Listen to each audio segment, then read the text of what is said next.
आप हमारे चैनल को सब्सक्राइब करें, साथ में बेल आइकन को दबाना न भूलें।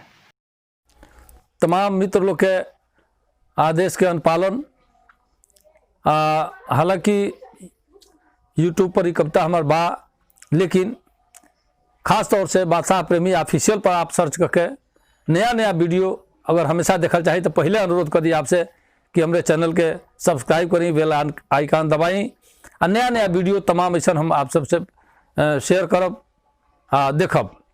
एगो कविता के जौना खातिर तमाम मित्र लोग से अनुरोध आयल बा, सीधे प्रस्तुत करता नहीं। शीर्षक है लेखपाल।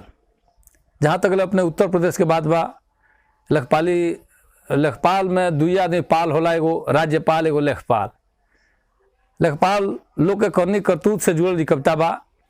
ये कैसे लेखपाल चोरावे लें, भिनही गौइन में आ जाइ हैं, भिनही गौइन में आ जाइ हैं, खाता बही झुरिया जाइ हैं, कुछ नाश्ता पानी पा जाले ओकरो घर से मुटिया जाले, बिन खैले तो हिलहे नाही, कुछ लेले बिन ढिलिहे नाही, हम सुजिया साधु मनैन के मिठबुलिया पाठ पढ़ावे लें। कैसे लेखपाल चोरावे लें, हैजा के नाला होने बा, हेकर चकरोड हो कोने बा, है डगर कैसन लागल बा, है मेड़ है कोने भागल बा, सासत के ओर लगा दी है, झुठौ जरीब गिरवा दी है, आजिज परान करी है, सबके पैसे की माथे गावे लें। कैसे लेखपाल चोरावे लें, है झूठी साफ हटा ली है, अपन इंतखाब दिखा ली है झूठी साफ हटा ली है, अपन इंतखाब दिखा ली है सजो आबादी बाँचल बा, नक्शा में चिन्हा खाँचल बा, हो बंजर सगरी कटले बा, हो प्रति सजीव उलटले बा, कितनों के हु नकुरा रगरी, भूपाल के लाल भोरावे लें।